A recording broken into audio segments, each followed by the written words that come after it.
we're going to move on to our next segment, our officiating one. Pretty straightforward. The refs suck. The refs suck. Cool. Let's call it a day. The officiating in the NFL has gotten atrocious. These past about season and a half seems like the worst we've seen from the officials since the replacement refs. We think we have some solutions. It maybe involves a sky judge, it maybe involves some other things, but we're going to look at some common myths, some common beliefs held about how to fix the system. We're going to discuss why we don't think that might work or why it might work. Then we'll move on to our ultimate solution, okay? So bear with us on that. First kind of rumor myth is that we'll make the officials full time. If you make the officials full time, this will be they'll have more experience. They'll know what they're doing. They'll be good. All right, B. I'll let you take that one because I know you kind of discussed it a little bit in the pre-show. Do you think that myth would actually work? Do you think it wouldn't? What are your thoughts on it? Yeah, I don't know if it would work, but I think it's a pretty good thing to bring up. I mean, at the same time, too, football is not year round. So, like, what did they do in the off season? Like, I don't know. I don't know what, like, you're gonna go to like a practice or something like a 7-on-7. I don't know what you really do.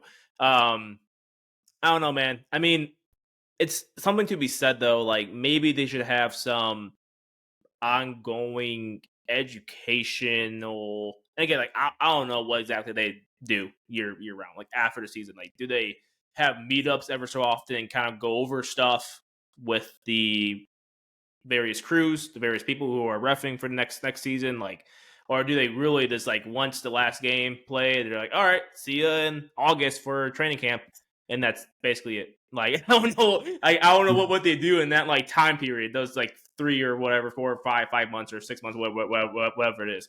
But I think it has to be some sort of ongoing year long after the season sort of training or just training. Like, it's just one of those like, if you stop doing something for a certain amount of time and you pick it back up, maybe you're rusty or whatnot. Like, I don't know. Just kind of throwing stuff out there, but yeah, I don't know. Yeah, I mean, I think they do go to the team's mini camps. I think they participate in like the mini camps, OTAs, obviously training camps. I think they get a little bit of a workout there because they call all the practices like it's like actually they're calling the holdings PIs, they're calling illegal contact, shit like that, just so they can get their work in too. I don't know what full time would, because again, like you mentioned, football's not a full time. It's not a year round. They play when the players play. So by that same notion, are the players not full time players? I mean, and I know a little bit of the talk is like, oh well, these guys don't have other jobs. Like let's call it as it is. Like officials are making like $200,000 a year. They make the money. Like, I mean, they're not millionaires, but I mean, you can live a pretty comfortable life off of $200,000 a year. You're not running into them at your local movie theaters working the concession stand. Like let's call it as it is. So I think that notion isn't, and I'm sure that in their off season, I'm sure they are attending seminars, retreats, whatever it is, where they're getting coached up on this is what we're looking for in this play and this new rule coming out. This is what it will look like. This will be a penalty start. We're going to put an emphasis on this year, so we'll look for grab and twist for face masks, not just grab and twist. And I'm sure they go through all that kind of training stuff. Shit. Yeah, like, hey, this is what we're looking for. These are the new rules. Here's video of what's happened before and what we're trying to take out, or this is the emphasis. Needs for face. Like I know I saw that a couple weeks ago. That's why I'm emphasizing right now. For face mask, it's not just grabbing the face mask. It's got to be a grab, twist. There's no twist. We let it go. So again, I'm sure they attend those kind of like trainings and meetings and shit like that. So in that regard, they kind of are full time. Emmett, can I ask you a quick question? This is completely random, and we didn't talk about this during like the pre-show. This is a very brand new question I just thought of.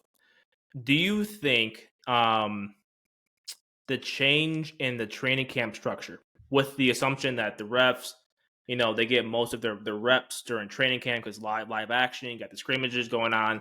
Do you think the turn down in intensity in training camp has led to the poor performance of the refs? And I'm going off the assumption, like the basis of like there's no more two a days. Like they don't really have as many padded practices, not many like intense scrimmage periods where the refs are seeing full speed live action football. Do you think I that would could I lead? I would argue probably to a degree, probably more of the contact penalties, more like a face mask, more like a roughing the passer, or like intentional grounding, stuff like that, because you need the contact of the players to be able to see it. The quarterback's not throwing the ball away typically; they're just kind of holding it, getting touched off, and then they still throw the ball. So there's no intentional grounding to see and call there. There's no quarterback sacks to see. Did he land with the full weight, or did he hit too late? Like whatever it is, you're not getting that work until we're actually in games. So from that regard, probably, but other aspects like holding on the defense, a pass interference on the offense, stuff like that, they probably get enough repetitions from 7-on-7, 1-on-1, stuff like that. Maybe even like regular holding on the offense, so like what you see on the O line in terms of not 7-on-7, inside run. But I don't know if NFL teams still do inside run. I know we do it at the Yeah, I don't. college level. I don't think I've ever I went. seen them do inside run. I've been going to do a couple Bears training camp practices every so often Yeah, for the past couple years, or for like past like 6 years, and like I can't tell you that I ever saw like an inside run period. To be honest with you. yeah. Yeah, I think it's normally 1-on-1, 7-on-7, full team, call it a practice. So for Full those that don't team. know, the practice Yeah. structure usually is you get together, you start off stretches. From stretches, you go to your EDDs, your everyday drills. So that could be working for receivers, getting in and out of breaks, working on fighting off press, working on catching in traffic. What for defense, it could be scraping and ripping, tackling, get a roll tackling, whatever it might be.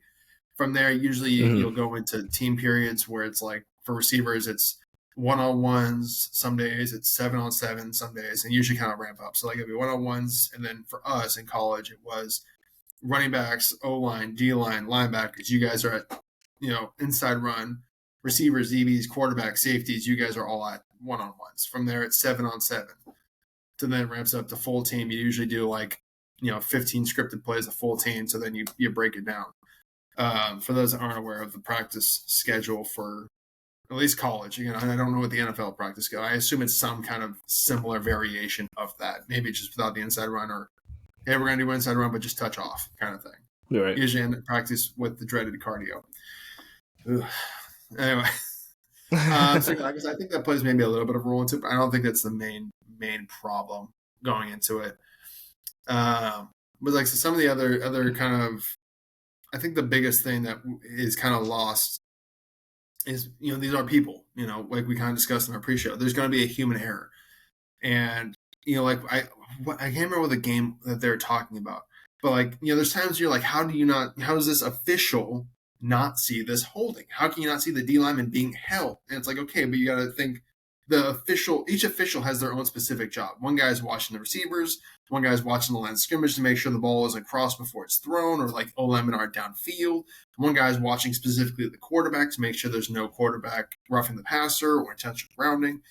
So if the sideline guy is the guy that's supposed to be watching for holding, and the holding in the defender's back is to the guy, and so he can't see him getting his jersey tugged, he's never going to call a holding because from his perspective, it just looks like the guy's moving back and forth and not doing shit. So I think that's kind of the biggest role. It's that paired with this is what my experience in my play. I don't know what your experience was. We kind of talked about a little bit in the pre-show, but I remember there's times when I was playing, I'd go over to the ref. You got to work the officials a little bit.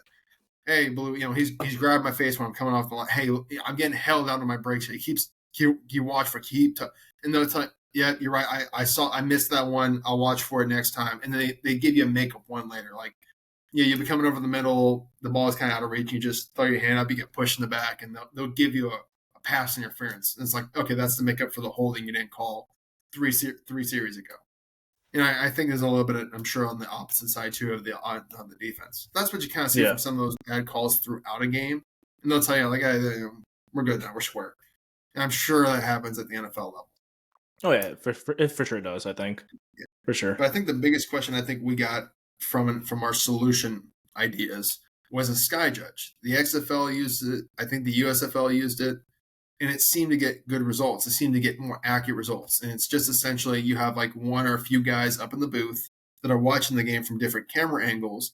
And whenever one guy's watching the O-line from the backside. So you got the side judge watching the O-line, plus this guy watching the O-line from the end zone angle. And they just radio went, holding 65. Cool. Throw the flag in. Holding 65 offense, 10-yard penalty.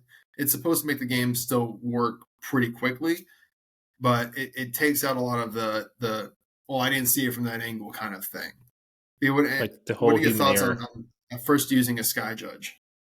Yeah, I think it makes sense. I mean, the XFL has kind of experimented it. They tested it. It seems to work well. And another thing to point out too is kind of aside from your question is like the NFL could employ like 10 refs a game. Like they could have a ref for like every single angle if they really really wanted to. They just choose not to. Yeah, Like they chose not to have a sky judge, and the question is like why? Like why? Like that's the yeah, only thing. Like I don't think they ever came out and said why they voted against the whole sky judge thing.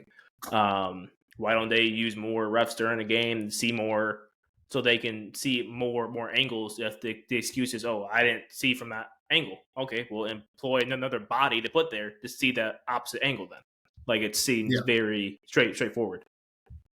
Yeah, exactly. And I know it did go to an owner's vote a few years ago, and it was rejected. And I don't think we ever got an explanation on why. I think it was just a matter of, yeah, we're not doing that. So it kind of makes you have to really wonder what is the purpose for not having it. I can't find an argument to think why you wouldn't. Maybe, like I said, I thought you mentioned before, like, oh, maybe they love the human aspect of the officiating. But I think as a fan, especially if you're going to be having and sponsoring and encouraging sports betting, I don't think people want to be losing money on a human error kind of aspect. Right. Um, Damn, what was I gonna say?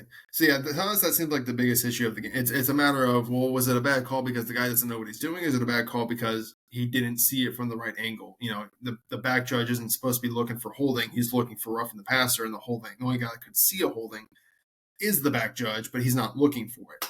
So how does that all play out? How do you fix it?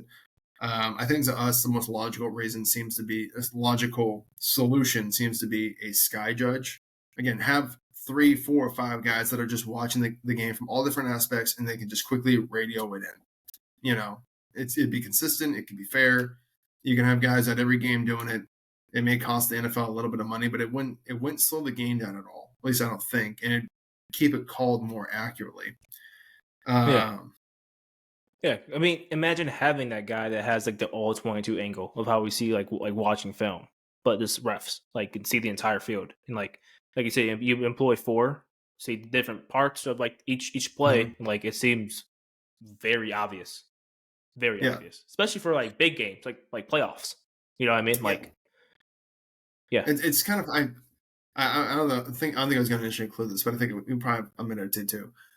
It's weird how certain officials like they have their tendencies. They're like, oh, this crew, calls penalties a lot. This crew does. Like I remember, I think it was the Browns Colts game actually, and I remember I recognized an official because I was like, this is the same motherfucker from that Chiefs Bengals game that was making all these awful, weird fucking calls. And sure as shit, it's the same game yeah, that had a bunch of odd, weird, awful calls. So I think again, I think it's a two-part solution. It's that it's have a sky judge, get these assholes that are having consistently bad fucking games, get them out, dude. Like promote from within, give them more opportunities, fire these dudes that just can't get their shit right.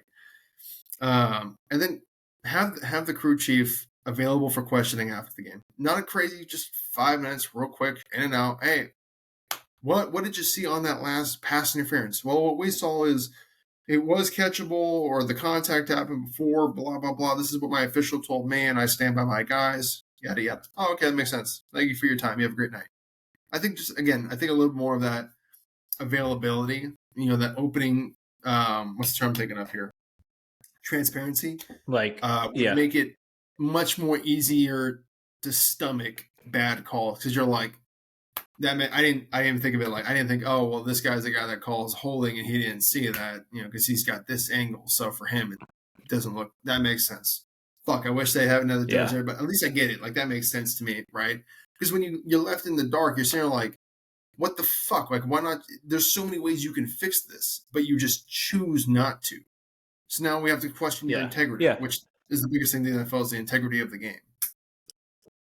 It's a conscious decision to like again like not have that side judge or not employ more refs during a game or something like that. Like it's very intentional and like as we live in this world now of like social, like this feedback gets back to the front offices of like the damn league. Not like they're like, oh, I didn't know people were outraged about that call in this, that one game that decided the entire game. Like, no, you knew that. Like, there was a like a bunch of Yeah, outward about that like play and that call. Like, you're not in the dark about this. yeah, It's also not a good look for like the league when you have people calling the game being like, oh, I don't know about that call. Don't know what that ref is seeing.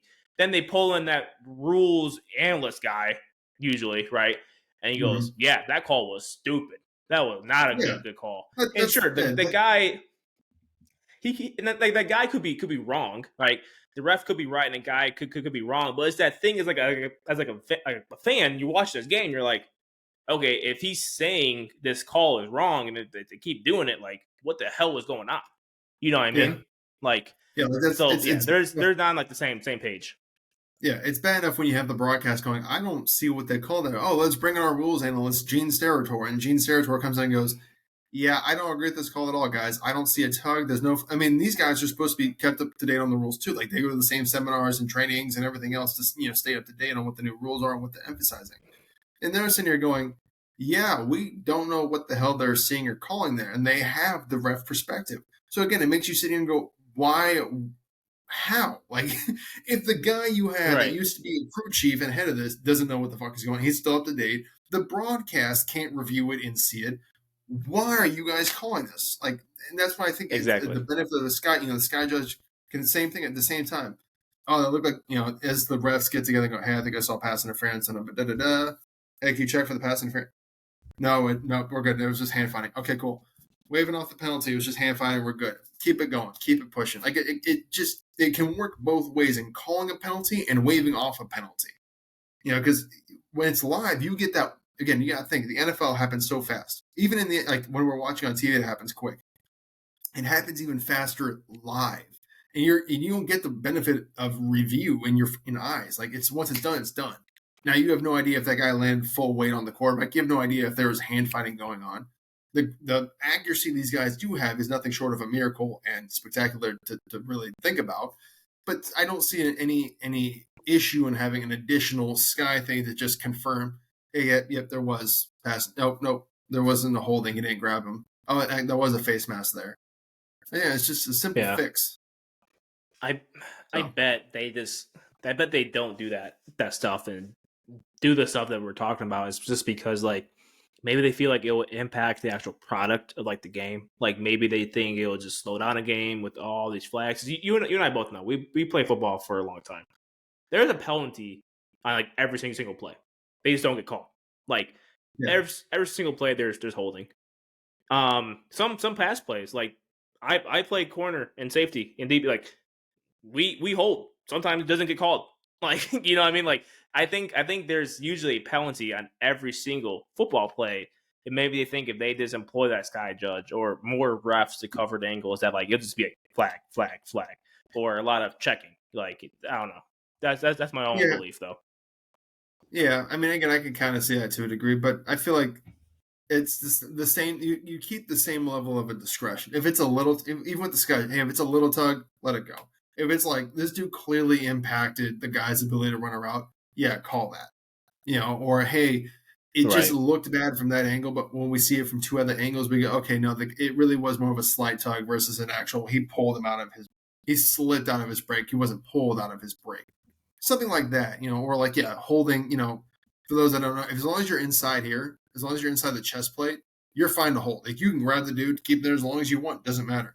It's when you get to the outside that's when it's holding. When you're outside the shoulders, so you see the shoulder thing start tugging around, that's when it becomes a holding.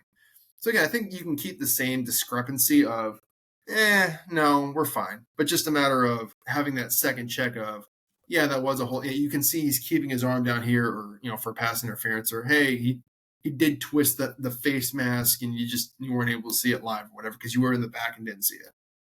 So I just Yeah, think things that's like true. that can definitely That's true. be a huge role. I mean, I think it's still the way the current Um, system is set up. Hmm? I was gonna say this, Oh, I was like, when we can sorry. wrap it up after this. I think the current way the system's set up makes it a bad product to watch. Anyway, I'm not a Colts fan. I'm not a Browns fan. I didn't bet on that game. I didn't have anyone playing that game on fantasy. I was on the treadmill and turned it on to watch. The end of it would seem like a good game, and I was sitting here getting frustrated over a game I had no interest in because of the bad fishing. I just wanted to see a good end result. And instead, I got an Yeah, officiate fest. Of yeah, well, that was definitely holding. I was like, no, it wasn't. Pass interference. I think my favorite line was, I don't even think Calvin Johnson could have made an attempt to catch that ball. And the yeah, so-called pass interference. It's like, yeah, what are we yeah. what are we doing I'm here? We're just giving. Go on. I'm still laughing about this, like picturing you at like the gym just working out, and this, and then the end of this game is going on. You're like you're just getting pissed while walking your like treadmill. It's like, Yeah, yeah, no, that's get super yeah, mad on the um, treadmill because I'm like, I don't give a shit about who wins this game, but at least I want to see a fair ending. yeah. You Fuck. just spike your like Gatorade. Like, what the hell was going on in this game? What's going Um, on? People are like, this guy on this steroids? I know we're at time. This will be like the last point I kind of make, and this is more like a generalized point about the NFL. Is like it's kind of funny how like they pick and choose like what they really care about. Mm-hmm. Like they have this debate before the season started about like special teams, like getting rid of like kickoff or something like that. And there was Yeah. rumors of that happening, and then like they get pissed about someone betting in like a basketball game or something like that, and they suspend the guy for 2 or 4 games, and then like you have a real issue impacting these games. You're like, nah, we're not No, gonna change that. no, But that's not kickoff thinking though, something. But this guy bet on a yeah, it's like basketball come game on, within the dude. locker room. Well, people might think they're cheating. Yeah, we're not worried about the Yeah, players. I promise you that. But even though we're like I said, sponsored by FanDuel and DraftKings. yeah, no, the players aren't sponsored It's by like, come FanDuel. on, dude. You guys are sponsored by Dra. That's like your designated driver going, all right, it might be time to stop drinking as they take another Jello shot. It's like, what? But motherfucker, you're the one that's driving. Why you checking my drinking? You're the one that's got to get us Right. home. Yeah. You're focused on the wrong Yeah. thing here. Yeah. Anyway, that'll wrap it up for It's us. just Guys, funny. tell us what you think. Should the NFL employ a sky judge? Should the NFL make the crew chiefs available for questioning after games for a few minutes? Tell us in the comment section. Are we being too ridiculous about this? Are we just getting our feelings in a tizzy over nothing here? But you guys can follow us again. I'm Emmett. This is B. We're on Twitter, Instagram, YouTube, Spotify, and TikTok. Until next time, guys, we are the RFL Show.